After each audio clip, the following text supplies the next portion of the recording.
Hello, welcome back. Today, as you can guess from the title, I will be giving my thoughts and opinions on popular books that have come out in recent years. No one's asked for this, but I figured I can give you my 2 cents. So, I will be talking about whether I enjoy the book or not, and some of the things that I feel like you should be aware of before reading this book. I have a list of titles here, and let's get started.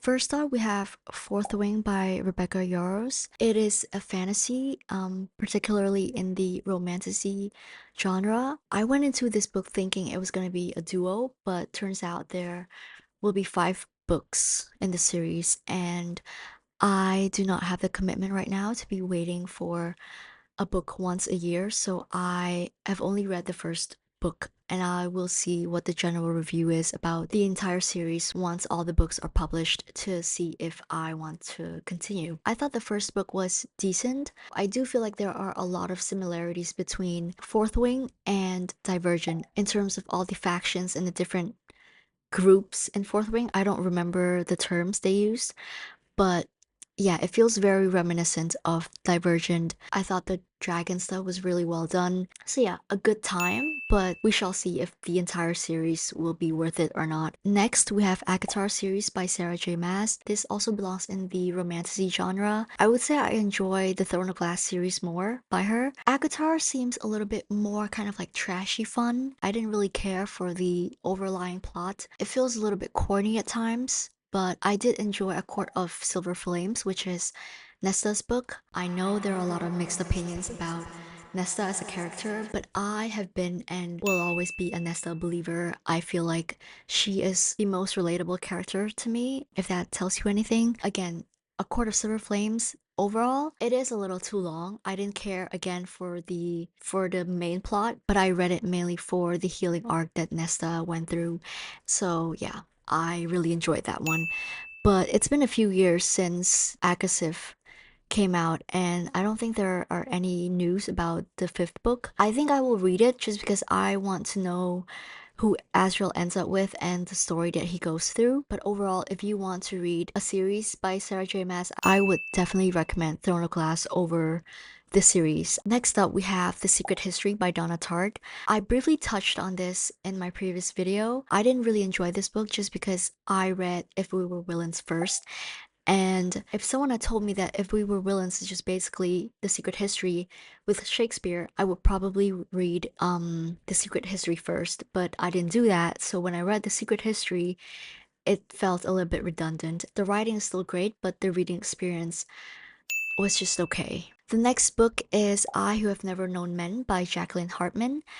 I think the way I went into this book affected how I read it. So it's about 40 women who have been imprisoned, and they don't know what happened to the world. There's no explanation about that or how this new world came to be. I would recommend this book if you go into it expecting that it would be a character driven book instead of a plot driven book, because I thought it would be plot driven, so I was just like waiting for some sort of explanation how this dystopian world came to be, and I never got it. I still enjoyed it, but I think I wasted a lot of time expecting something that was never gonna happen, which is an explanation.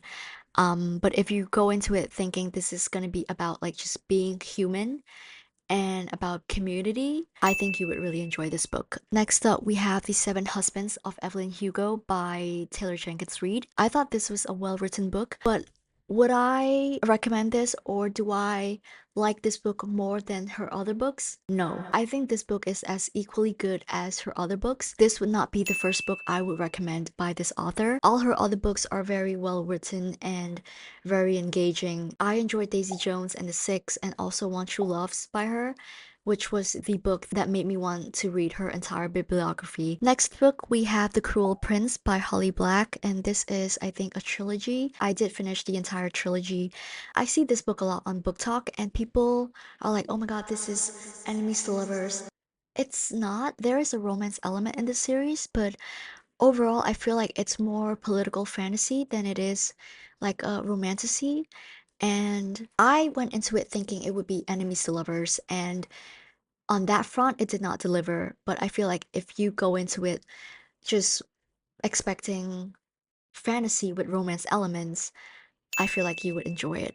The next book is The Atlas Six by Olivia Blake. This book had the potential to be great, but it was not great. I thought it was a little bit messy with all the characters, and the world building was kind of lacking. I think the author wanted kind of like a classic dark academia vibe, but it didn't work, and I did not care to read the second book in the series. And yeah, I don't think I would recommend it. Next up we have Tomorrow and Tomorrow and Tomorrow by Gabrielle Zevin. I love this book, guys. It's just like a really great novel. It was beautifully written. It has one of the most beautiful representations of friendships I've ever read. Even though this book heavily centers around video games, and I am someone who has zero knowledge about video games, I was able to perfectly follow where the story was going. I think the author, she really has a talent in writing about humans being humans and forming human connections.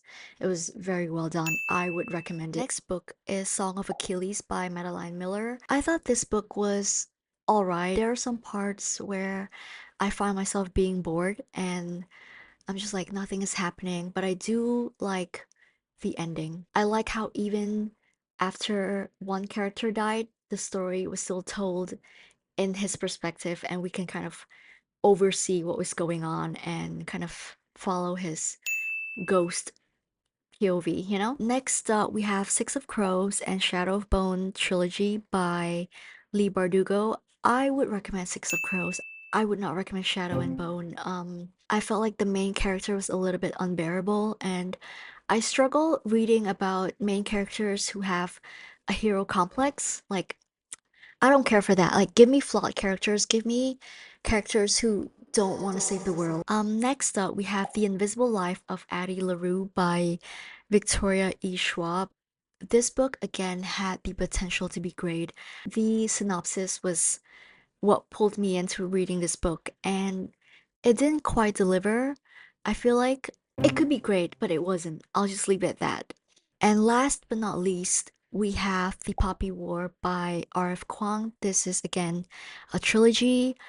I did not enjoy this book. I felt like, again, the main character was not likable. I do appreciate her writing in some of the scenes, like the war scenes. It's very gory and descriptive. The author definitely has a way with words and describing things, but for the story as a whole, did not like it. I wanted something else, and maybe that's on me for expecting something different, but not my favorite series that I've read. So yeah, those are my thoughts and opinions that no one's asked for. Let me know what you thought of the books that I've mentioned and whether you like it or not. So yeah, I'll see you next time.